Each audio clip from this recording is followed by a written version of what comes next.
이래네. 안녕하십니까. 8월 9일 주만나 말씀 함께 나올 손수환 목사입니다. 요즘 아이들은 손으로 하는 것마다 잘 되는 것을 금손이다 이렇게 얘기를 합니다. 반대로 안 되는 것을 똥손이다 이렇게 얘기를 하거든요. 오늘 하나님께서 이 금손의 축복에 대해서 말씀을 하고 계신데 여러분들은 어떻습니까? 금손이십니까? 똥손이십니까?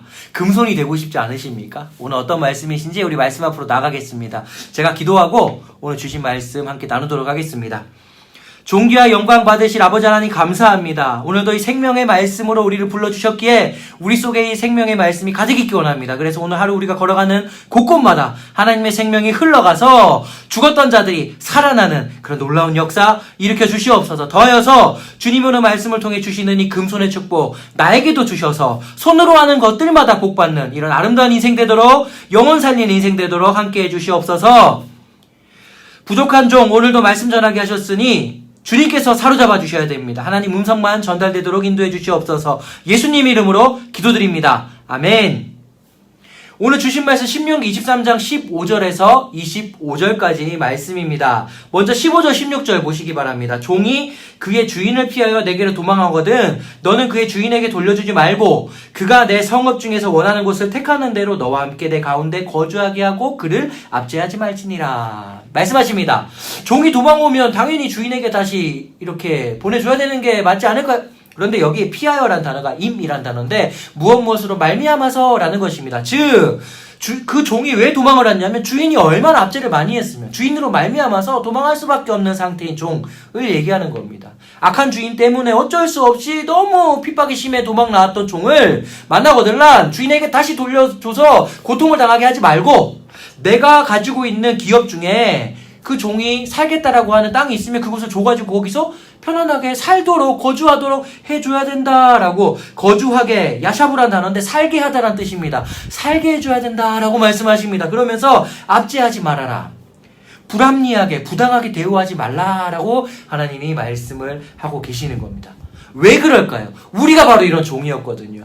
죄의 종으로 이 사단마귀의 이 악함의 이 사망의 권세에 눌려서 살아간 우리를 아무 값도 없이 하나님은 생명으로 거주하게 하셨습니다.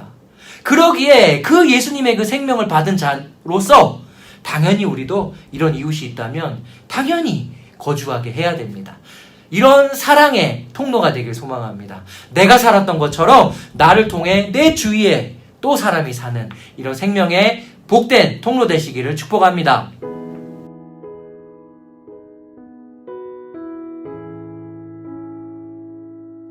17절 18절입니다. 이스라엘 여자 중에 창기가 있지 못할 것이요 이스라엘 남자 중에 남창이 있지 못할지니 창기가 번 돈과 개 같은 자의 소득은 어떤 성원하는 일로든지 내 하나님 여호와의 전에 가져오지 말라. 이 둘은 다 내 하나님 여호와께 가증한 것임이니라 말씀하십니다. 여자든 남자든 창기가 있으면 안 된다라고 말씀하시는데 여기 창기란 단어가 우상 숭배하면서 신전에서 일하는 창기를 얘기하는 겁니다. 그러니까 즉 우상 숭배를 얘기하는 겁니다. 우상 숭배하면서 거기서 번 돈을 가지고 하나님께 헌금을 한다. 이건 당연히 하나님께 가증한 것이라고 하나님이 말씀하십니다. 더하여서 개 같은 자의 소득.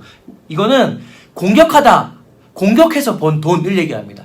이웃을 공격해서 다른 사람에게 피해를 줌으로 번 돈을 가지고 하나님께 헌금하는 것. 하나님이 드리는 것 가증하다라고 말씀하시는 겁니다. 즉 하나님보다 더 사랑하는 것은 하나님께 합당하지 않다라고 하시면서 우상숭배라고 이렇게 우리가 말씀하시는데 하나님보다 더 사랑하는 것을 통해 그것을 가지고 번 돈으로 하나님께 헌금하는 거, 하나님께 가증한 겁니다. 그렇다면 진지하게 물어봐야 됩니다. 과연 내가 지금 하나님께 드리는 헌금은 내가 더 사랑하는 것을 통해서 얻고 있는 건 아닌가? 내 직장이 하나님보다 사랑한 건 아닌가? 이렇게 우리가 돌아볼 수 있으면 좋겠습니다. 그리고 다른 사람을 압제하고 핍박해서 빼앗는 돈으로 하나님께 헌금하지 않으면 좋겠습니다. 생명을 주셔서 우리를 살려주셨는데 그 생명을 이렇게 헛되게 여기지 않는 우리 모두가 되기를 소망합니다. 나는 하나님께 어떤 것을 드릴 수 있겠습니까?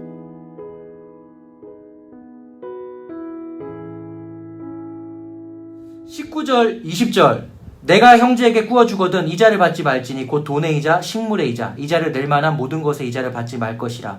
타국인에게 내가 구워주면 이자를 받아도 되거니와 내 형제에게 구워주거든 이자를 받지 말라. 그리하면 내 하나님 여호와께서 내게 들어가서 차지할 땅에서 내 손으로 하는 범사의 복을 내리시리라. 내 손으로 하는 내 손으로 하는 범사에 복을 내리시리라. 오늘 이 말씀 나눈 여러분들이 이런 금손의 축복을 받으시길 바랍니다. 어떨 때요? 내가 형제에게 구워줄 때, 빌려줄 때 내가 넉넉하지만 우리 형제가 오죽하면 나에게 빌리겠습니까? 그러니까 그 형제에게 이자를 받지 말라고 말씀합니다. 이자 받는 거 당연한 거 아니에요? 그게 경제적인 논리 아니에요? 그런데 하나님은 이자 받지 말라고 하십니다. 왜 그럴까요? 하나님이 이렇게 우리를 생명으로 건져주실 때 이자 달라고 하셨나요? 아니죠. 우리는 이렇게 값없이 구원을 선물로 받았습니다. 은혜라고 표현합니다. 그렇기에 우리도 이렇게 생명을 받은 우리 이웃이, 우리 형제자매가 너무 어려워 나게 꿇어올 때 이자를 받지 않는 것이 마땅한 것입니다. 이 논리가 우리가 있는 사회에 만연한다면 우리가 얼마나 아름답고 행복한 사회가 될 것입니까? 그렇게 하면 손해보는 거 아니에요? 하나님 뭐라고 하시죠? 그 땅에 들어가서 네가 손으로 하는 모든 것에 다 복을 내리겠다. 이 금손의 축복을 받아 누리는 형제를 사랑하는 하나님 사랑을 가지고 받지 않는 그런 우리가 되기를 소망합니다.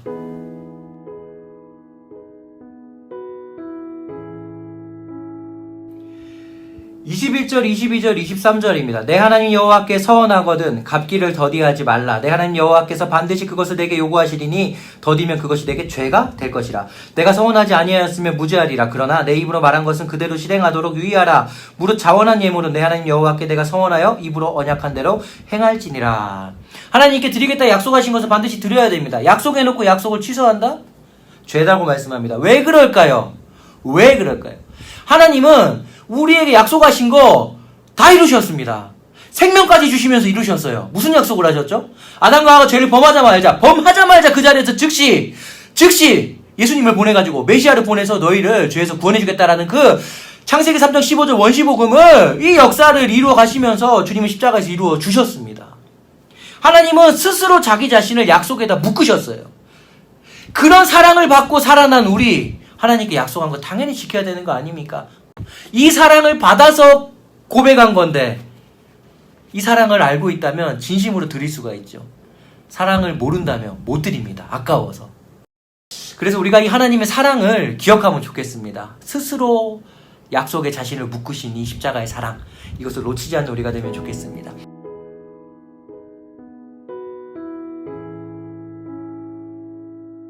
24절 25절입니다. 내 이웃의 포도원에 들어갈 때는 마음대로 그 포도를 배불리 먹어도 되느니라. 그러나 그릇에 담지는 말 것이요 내 이웃의 곡식밭에 들어갈 때는 내가 손으로 그 이삭을 따도 되느니라. 그러나 내 이웃의 곡식밭에 낯을 대지는 말지니라. 그러니까 줄인 자들이 마음껏 양식을 먹을 수 있도록, 우리 예전에 설이라고 우리나라에서 표현을 하죠. 사랑의 설이. 마음껏 양식을 먹을 수 있도록 배려하라라고 하면서, 그러니까 줄인 자들에게 하시는 말씀입니다. 들어가서 먹어라. 그러나 그릇에 담아서 뺏어오고 훔쳐오는 것은 하지 말고, 낯을 대가지고 훔쳐오는 것은 하지 말라라고 말씀하십니다. 하나님은 모든 세상의 주인입니다.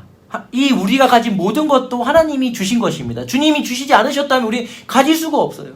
아무리 내가 열심히 일을 해도 오늘 내 생명을 거둬가시면 가질 수가 없죠. 하나님이 생명 주시고 우리의 삶을 주시고 우리의 일터를 주셨기에 우리는 이렇게 가질 수가 있습니다.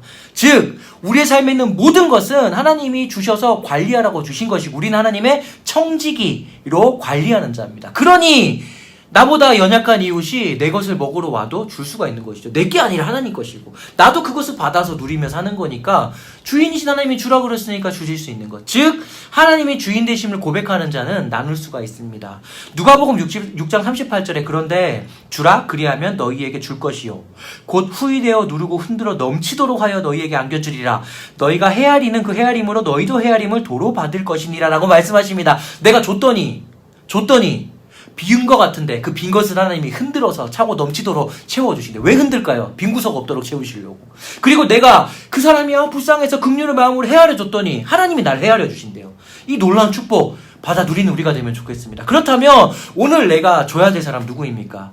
오늘 내 주위에 내가 이렇게 베풀어야 될 사람은 누구입니까? 인색하지 마시고 우리가 이 사랑을 받은 자로서 이 사랑을 베풀 수 있는 그런 복된 하루 되기 바랍니다. 그래서 하나님이 헤아려 주시고 하나님이 이렇게 책임져 주시고 채워주시고 손으로 하는 모든 것들마다 복을 받는, 손만 대면 복이 흘러가는 이런 놀라운 복된 통로 되시기를 우리 주 예수 그리스도의 이름으로 축복합니다. 오늘 하루 그래서 우리가 어떻게 살아가면 좋을까요? 이 말씀대로 나누는 삶 됩시다. 이 말씀대로 사랑을 주셨으니 그 사랑을 흘려보내는 통로 됩시다.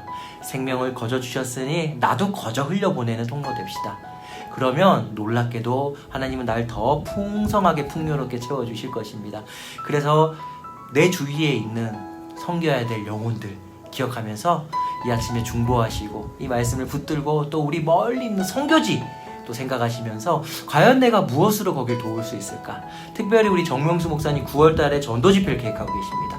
내가 무엇으로 도울 수 있을까? 우리 하나님께 물으면서 내가 할 수 있는 그 사랑을 흘려보낼 수 있는 그런 놀라운 하루, 금손의 하루 되시기를 우리 주 예수 그리스도 이름으로 축복합니다. 제가 기도하고 이후에 우리 자유롭게 기도 드리도록 하겠습니다.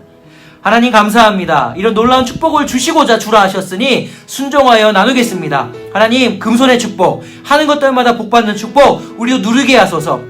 더 많은 영혼이 우리를 통해 살아나게 됨을 믿습니다. 예수님의 이름으로 기도드립니다. 아멘.